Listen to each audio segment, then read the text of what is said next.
Doctora Lorian Jiménez Faibi, jefa del Laboratorio de Genética Molecular de nuestra UNAM, autora de su más reciente libro, Las vidas que no contaron.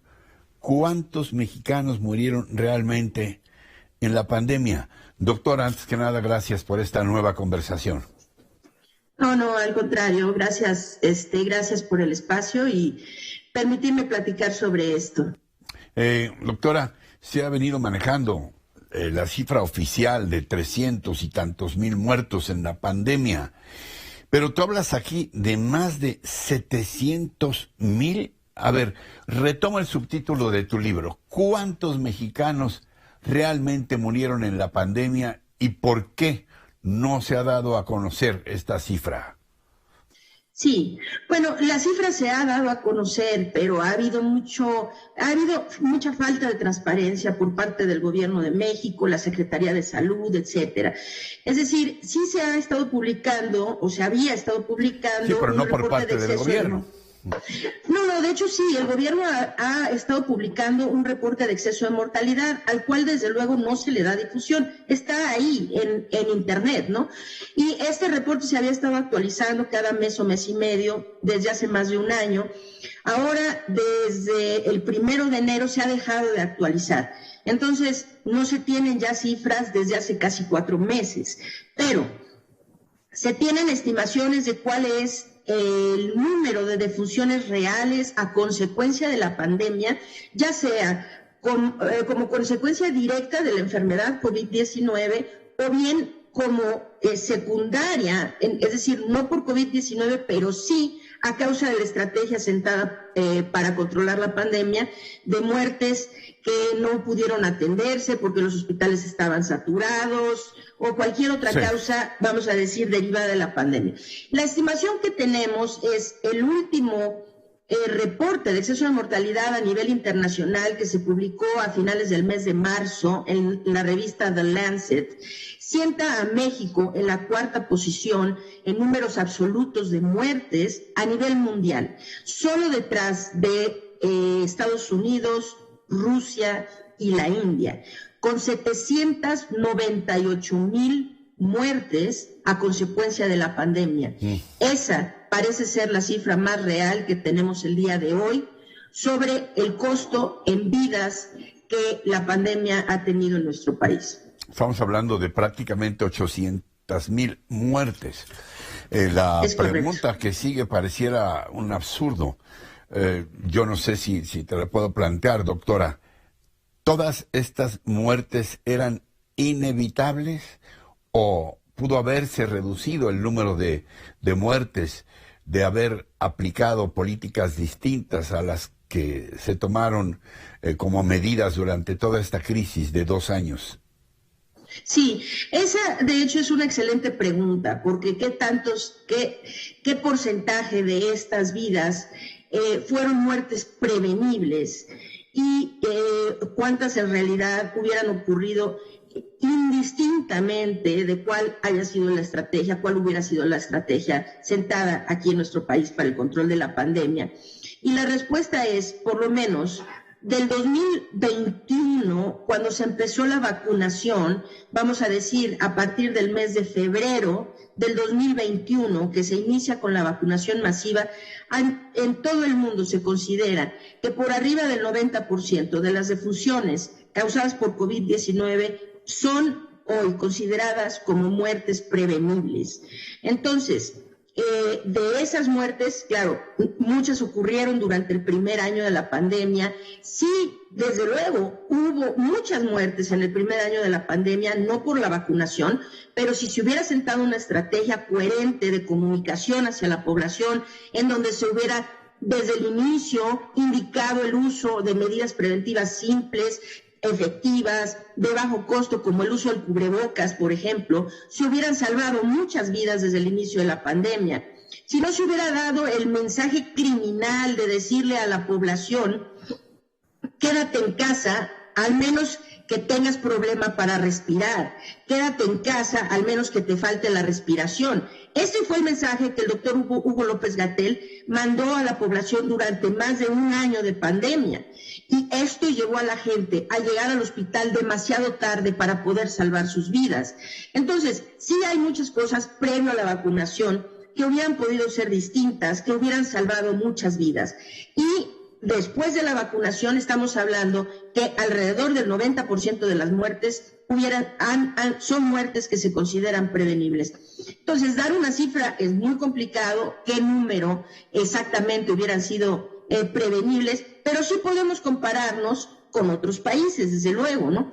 Y entonces podemos hacer comparaciones para saber países con, vamos a decir, una población de tamaño similar a la nuestra, cuál es la pérdida de vidas que hayan tenido. Y si hacemos un comparativo, vamos a decir, con Japón, que es un país que tiene la misma población que nosotros, estamos hablando que si el estimado es de alrededor de 800,000 vidas perdidas por la pandemia en México, más de la mitad de ellas son muertes que pudieron evitarse. Entonces estamos hablando quizá de 500,000 de vidas que se hubieran podido rescatar de haber tenido en este país una estrategia real, coherente para el control de esta crisis.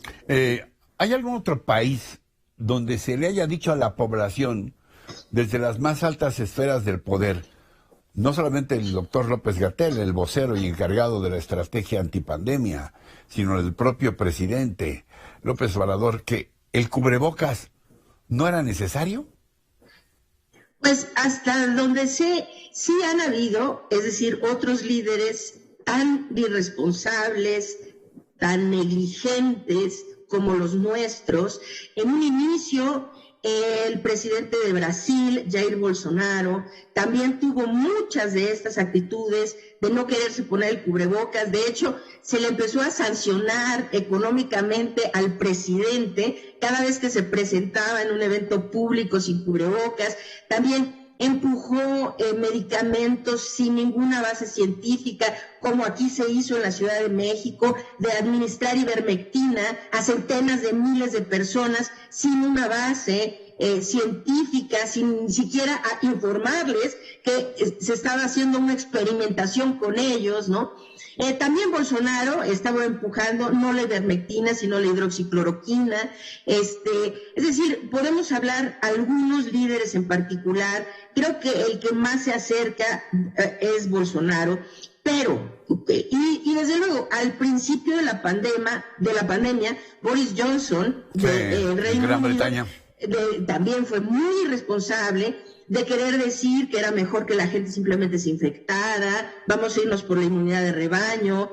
Muy recientemente levanta todas las medidas preventivas y después incita a que todo el mundo haga una gran fiesta en las calles, viva la libertad.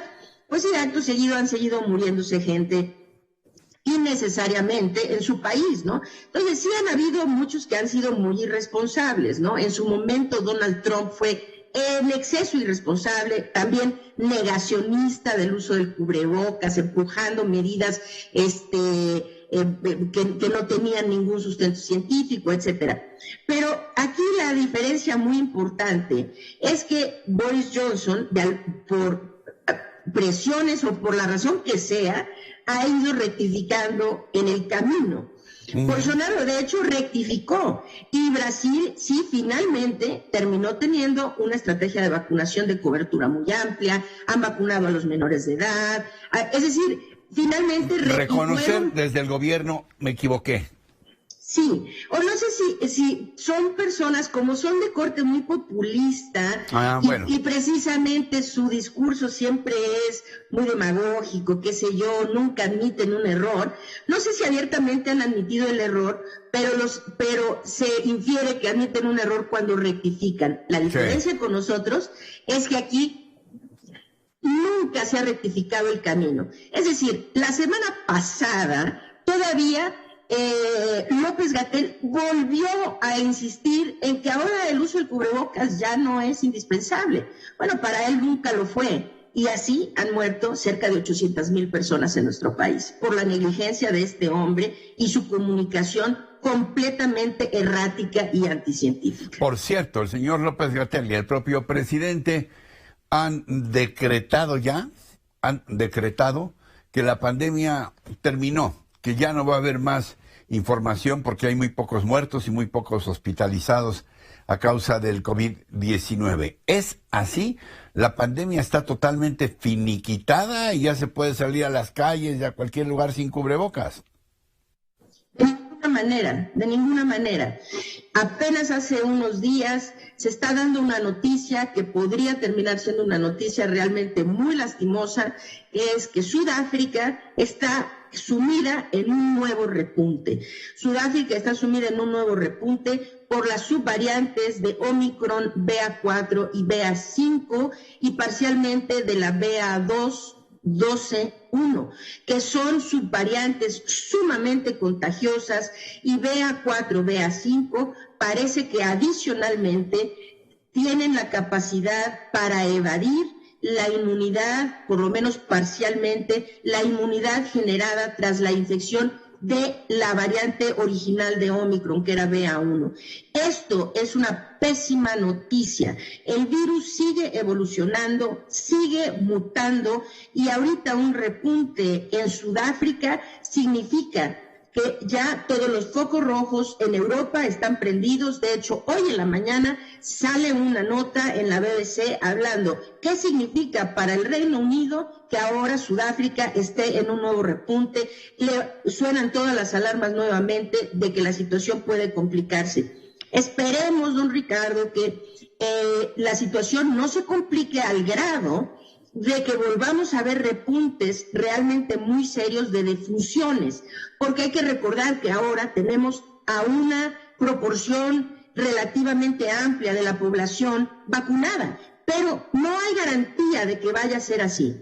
Y esta medida que toma López-Gatell la semana pasada, de decirle a los mexicanos de forma unilateral, sin tener, vamos a decir, sin que la Organización Mundial de la Salud previamente haya dado algún indicio de que esto sea cierto, sin que ningún otro país en el mundo esté tomando este paso de declarar terminada la pandemia, toma esta decisión arbitraria de decir ya no es indispensable el uso de cubrebocas. Y lo más insidioso de esto es que el gobierno mexicano ha dejado de dar información sobre la pandemia. Es decir, ya no se publican las bases de datos abiertos sobre casos y defunciones, ya no tenemos actualizaciones del exceso de mortalidad, ya no hay actualizaciones del personal de salud infectado y muerto a causa de COVID. Es decir, quiere decir esto, si esto que está ocurriendo en Sudáfrica finalmente se propaga en el resto del mundo, aquí en México ahora sí navegamos completamente a ciegas. No vamos a saber la gravedad de la situación hasta que estemos ya ahogándonos en el tsunami. Es realmente, ya no se le puede llamar negligencia. Creo que esta es una actitud realmente de una negligencia que va hacia lo criminal, de dejar al país completamente a ciegas en términos de para dónde va y indicadores de cómo se está desarrollando aquí la pandemia. Finalmente, doctora, ¿qué nos dirías a quienes te vemos y escuchamos y confiamos mucho más en ti que en lo que diga el señor López-Gatell? ¿Qué tendríamos que hacer con estos mensajes de que ya se terminó y qué tendríamos que estar haciendo como individuos, como familias, como sociedad? Bueno, lo que la gente necesita saber es que esta enfermedad llegó para quedarse. Es decir, no va a haber nunca un momento ya. Es como quienes, a mi edad, pues yo sí recuerdo, cuando surgió, por ejemplo, el VIH.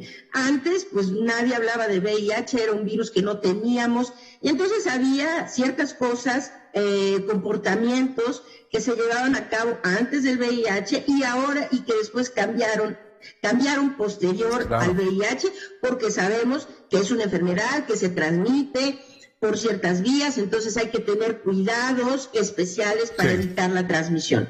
Ahora es algo muy similar. COVID-19 llegó para quedarse. Esta falacia de que un día podemos simplemente ignorarlo, pensar que esto no existe, es decir, necesitamos todos estar conscientes de que la enfermedad sigue aquí, que es una enfermedad potencialmente letal y que necesitamos, si bien ya no vamos a volver a hablar de confinamientos masivos, esperemos que eso sea así, ¿no? Que ya no tengamos nunca que volver a hablar de confinamientos masivos, ni tampoco de cerrar actividades humanas. Necesitamos seguir con las actividades normales de la vida, pero sí considerando ahora cambios de comportamiento que nos permitan protegernos contra el contagio de este virus. El uso del cubrebocas, la ventilación de los espacios cerrados, estas son dos